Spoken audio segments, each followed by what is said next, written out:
You guys remember that saying that says, human being propose, God dispose? Because God be sitting in heaven, be looking at people, looking at decisions and things that people do, and you just decide, okay, this is going to work against you or for you. This is the story of Dalia and Michael Dippolito.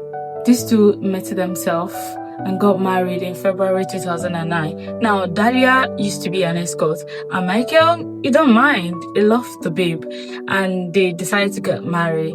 They got married in February, and a few months into the marriage, Dalia is already tired. She is tired of the marriage. Now, mind you, she's not really tired of the word marriage or the benefit that comes with it. She's just tired of Michael. She wants to go back into the world.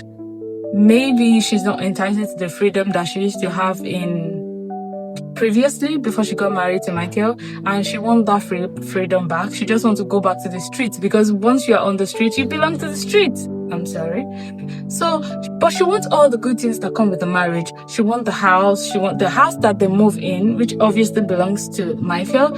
Michael is financially stable. He has a job, so money is coming in. Mind you, Dalia, on the other hand, she's just at home. It's not like she's doing anything. She's just there enjoying the money.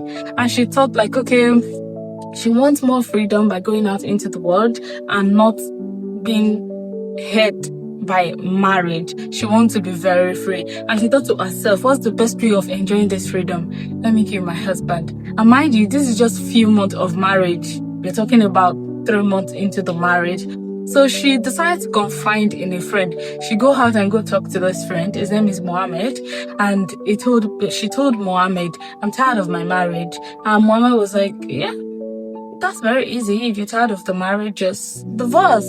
And you'll be thinking, okay, why don't she just divorce her husband instead of trying to kill the husband? And like I said, she wants the good things of life. But she knows that if she divorces the husband, she's not going to get all those things. But she wants everything to herself. She don't care about how long Michael has been working to get his properties together. She just wants all the properties to herself.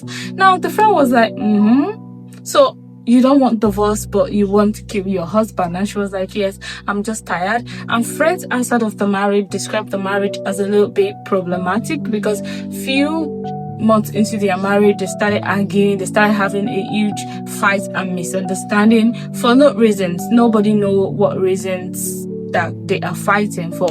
And this friend said, today might be a lucky day because I know a perfect hitman to carry out your plan for you. Dalia was so very happy. Oh, please, can you introduce me to this hitman? And she was like, yeah, you know what? Just go and come back. We'll fix a date so that there'll be an appointment for you and this hitman to meet.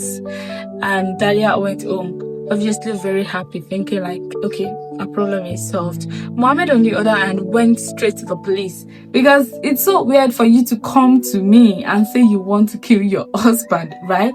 He went to the police and reported all of these things that happened to the police, and the police were like, okay, there's not enough evidence to arrest Dalia now, because if we arrest her, she's just going to say maybe it's a prank or something. This is what we'll do. We're going to carry out a sting operation, just set the whole thing up, and a policeman is going to disguise as this man, the hire for murder man, and they wired the friend so that he can get all of the information and record all of their conversation to the police. The next day, Dalia went out to meet the friend. Remember, it's all wired up, and the police can listen to their conversation. And was like, okay, so the hitman that I say I'm going to introduce you to him now, I'll give you the number, you're going to meet the man. Then Dalia proceeds to meet this hitman, a police officer who is disguised as a hitman. He's wired up as well, and the whole situation is being recorded. They had a conversation, had a perfect plan on her husband's schedules, where when her husband is around and when her husband is not around. She even told them what time her husband would be available at home. She told them all the details. She told the hitman all the details to murder her husband, and the man was like, oh, okay, well, this is the payment. She proceeded to make a $7,000 down payment for the murder of her husband. And she told this man, when you're done with the murder, let me know, just call on me. Leave the rest to me. Fast forward to the day of the murder, she got dressed and decided to go to a public place to create an alibi for herself that, oh, I was not around when this happened. Oh, they just called me that my husband was murdered. She headed to the gym. And while at the gym, she was I think she was doing all of the things she was doing anxiously so she could receive the call that your husband is dead. Few hours later, she received the call. The police called her to the crime scene. And it's so crazy because when she came and she received a message that her husband is dead, she started crying. Oh, my husband, where is he? I miss him so much. I need to see my husband. Girl, stop it. Stop it. The policeman took her to a room to sit her down and to comfort her. And while she was sat, she kept asking, okay, where is his body? Can I see his body? Can I just see my husband? I miss him so much. I love him so much. And while she was crying, somebody walked in. And guess who? Michael. Immediately she looked up and saw her husband, who is supposed to be dead. She was so confused. She's just looking, okay, what is going on here? And what? I mean, she almost asked, why is he not dead? Immediately Dalia was arrested, charged to court, and a trial begins. While on trial, this lady went ahead to say that she was just pranking her husband. She told the jury that she didn't mean to kill her husband. She told the jury that it was a setup. Somebody set her up because she didn't really mean to kill her husband. She just meant that she's tired of the marriage and she wants to leave the marriage. And she didn't even tell anybody to kill her husband.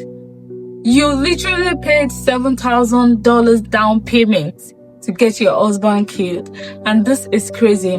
Her first trial started in 2011. She was convicted and sentenced to 20 years in prison, but in 2014 her conviction was overturned because of jury selection issue. There were 6 jury and three found her guilty and 3 found her not guilty. Because of that, sentence cannot be passed. Then in 2016 there was a trial that ended in mistrial. Then in 2017 she was convicted again. Finally in 2018 she was sentenced to 16 years in prison.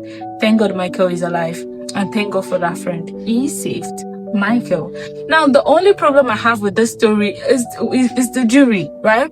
How can someone pay $7,000 down payment to murder her husband and you think that person is not guilty of murder? And you think the person is not guilty of conspiracy to murder? Attempt to murder? And you believe her when she said it's a whole lot of setup? Who set her up? Because obviously she's the only person doing the setup here. And mind you, while all of that thing happened, it was captured on camera.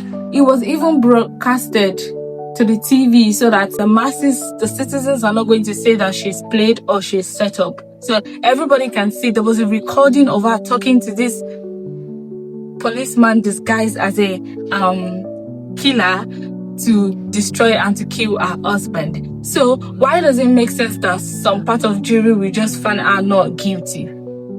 Anyway, eventually she was sentenced to prison. She's in county jail now, still trying to go for trial, asking for trial. It's just 16 years and I think she already spent 10 years. Girl, just sit there. Sit there. In your life, you never try to murder someone again. Anyways, that's the end of my episode today. I hope you love it. If you have heard of the story, let me know what you think about it. And I'll see you in my next episode. Bye.